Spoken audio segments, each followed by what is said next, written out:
कहते हैं कि प्यार करने की कोई उम्र नहीं होती। प्यार किसी भी उम्र में हो जाता है, लेकिन यही प्यार जब सोचने समझने की उम्र के पहले हो जाए तो बर्बादी का कारण भी बन जाता है। और ऐसा ही कुछ हुआ पुणे की रहने वाली एक 14 साल की नाबालिग के साथ, जिसने अपनी कच्ची उम्र में इश्क तो कर लिया, लेकिन उस इश्क और भरोसे के बदले उस नाबालिग को मिली सजाए मौत।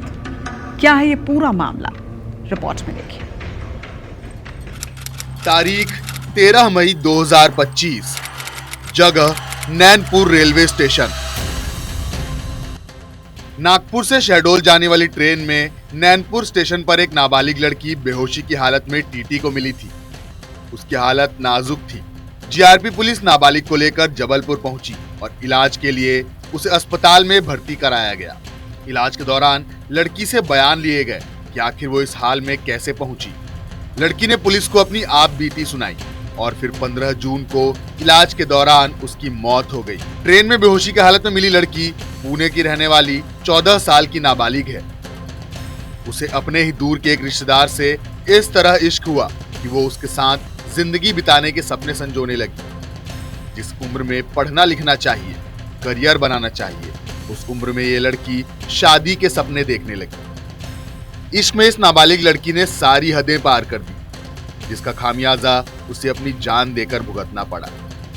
वो अपने दूर के रिश्तेदार करण की बात में आकर 26 मई को घर छोड़कर उसके साथ चली गई थी। ये वही करण सिंह है जिसका जिक्र नाबालिग ने मरने से पहले अस्पताल में किया था, और इसी के आधार पर पुलिस ने मामले की तफ्तीश की।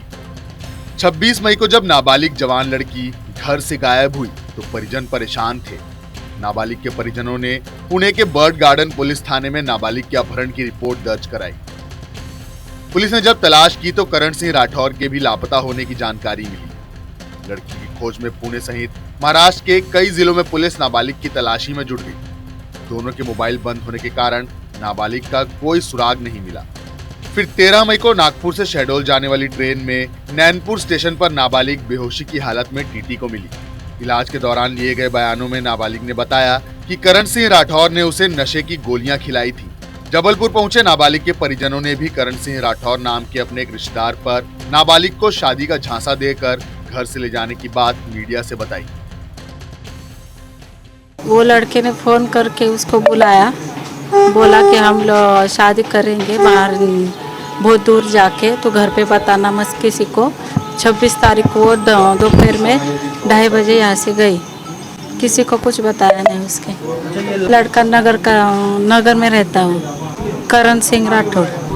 हाँ जी, उसको जहर पिलाया था। मौत से पहले नाबालिग द्वारा जबलपुर जीआरपी पुलिस को दिए गए बयानों के आधार पर बर्ड गार्डन पुलिस द्वारा करण सिंह के खिलाफ मामला दर्ज कर उसकी तलाशी शुरू की गई। जिसके बाद करण सिंह भी नागपुर स्टेशन में एक ट्रेन में बेहोशी की हालत में मिला। उसे इलाज के लिए नागपुर के सरकारी अस्पताल में भर्ती कराया गया है, जहां उसकी हालत गंभीर बनी हुई है। वो बालिका की मृत्यु होने के बाद यहाँ पे मर्ग जांच हुई। मर्ग जांच के बाद उसका पीएम कराया गया था। पीएम रिपोर्ट और डॉक्टर द्वारा प्रदत्त बिसरा बर्ड गार्डन पुलिस को सौंप दिया गया है। वो वहाँ पे इस संबंध में प्रकरण पंजीबद्ध है, जो आगे की विवेचना बर्ड गार्डन थाने से ही हो रही है। ये जो अचेत अवस्था में गाड़ी में मिली थी, जिसको इलाज के लिए अस्पताल में भर्ती कराया गया था, इलाज के दौरान उसकी मृत्यु हो गई। नाबालिग का अपहरण, फिर हत्या और युवक का बेहोशी की हालत में मिलना, अब पूरा मामला पुणे पुलिस के लिए बेहद पेचीदा हो गया है। अब करण के होश में आने के बाद ही पता चल पाएगा कि आखिर पूरा मामला क्या है। लेकिन नासमझी भरी उम्र में प्यार और फिर एक तरफा भरोसे से नाबालिग की जिंदगी खत्म हो गई। तो वहीं जिस माँ बाप ने जिन आंखों से अपनी बेटी के अच्छे भविष्य के सपने संजोए थे, अब उन आंखों में सिर्फ अपनी बेटी को खोने का दुख और आंसू हैं। धर्म गौतम, IBC 24, जबलपुर।